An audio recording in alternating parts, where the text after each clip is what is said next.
Hi everyone, let's grow together in Bible. It's never too late, so cheer up and let's jump into it.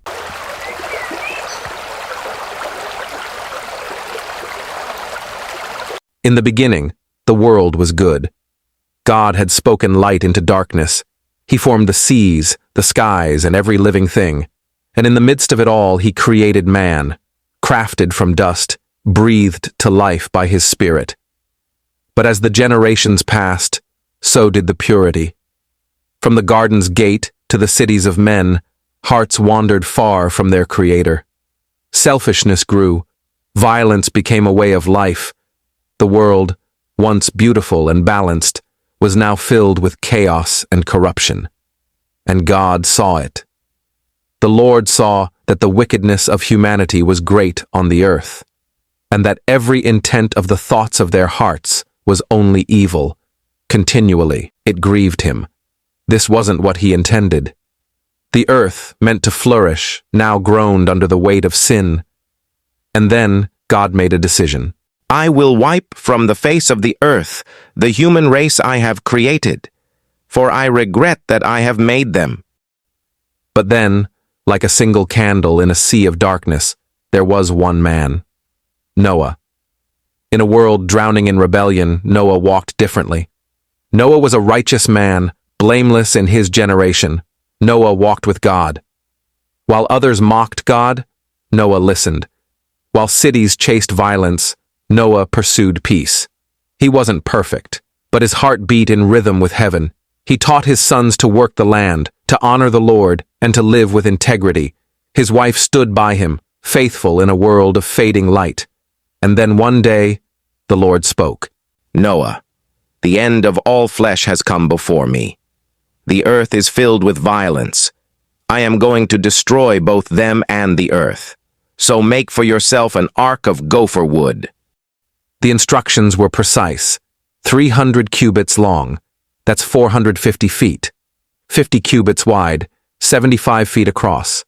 30 cubits high, about 45 feet tall. Rooms inside, a roof above, a door in its side, covered in pitch, inside and out, to seal it from the waters. This wasn't just a boat. It was a sanctuary, a floating covenant, and with trembling hands and a trusting heart.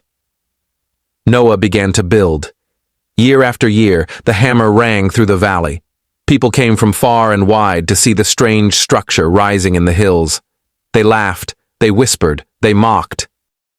What flood? Look at the sky, it's dry. But Noah never stopped. His sons, Shem, Ham, and Japheth, worked beside him. His wife and daughters-in-law prepared provisions. And as they built, Noah warned, Turn from evil, return to God. A great judgment is coming. But no one listened. The hearts of men were hard, and their laughter echoed louder than their fear. Then, the unimaginable happened. From every corner of the land, animals began to move, not by instinct, by command. 2 by 2 they came, male and female, elephants lumbering, birds fluttering, lions and lambs walking side by side. Clean animals came in 7s, unclean in 2s. It was not a parade, it was a procession of preservation. And still, the people watched, some in awe, most in mockery. Then the Lord said, In 7 days I will send rain on the earth for 40 days and 40 nights. 7 days, 7 final chances. Still, the world laughed.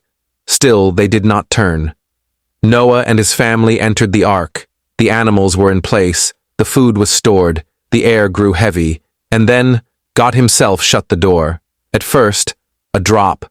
Then a drizzle. Then thunder, lightning. The sky ripped open. The fountains of the deep burst forth. Waters rose from beneath. Rains poured from above. And the world was caught in a storm it could not escape. Mountains disappeared beneath the waves. Homes washed away. The laughter stopped. Outside the ark, the world was undone. Inside was safety, because Noah believed.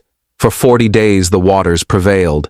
The ark rose above trees, hills, and finally mountains. There was no land, no sound but the rain and waves. Noah waited. He prayed, and when the rain ceased, the waters began to recede, but still, they waited. Days turned into weeks, weeks into months. Noah sent out a raven. It flew back and forth, then a dove, but it returned. 7 days later, he sent the dove again. This time, it came back with an olive leaf. Life.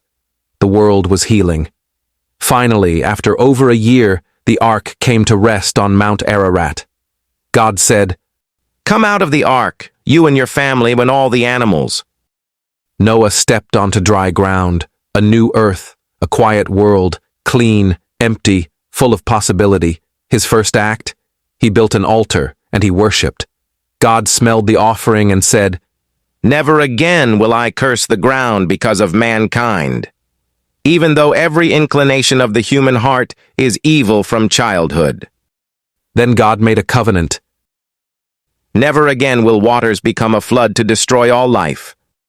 And as a sign, he placed a rainbow in the sky, a bow of color, a symbol of promise.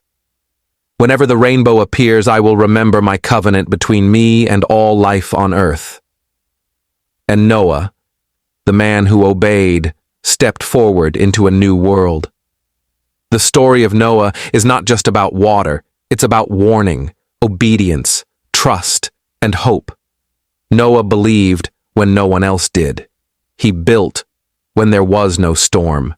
He walked with God in a world that ran the other way. And through one man's faith, life was preserved.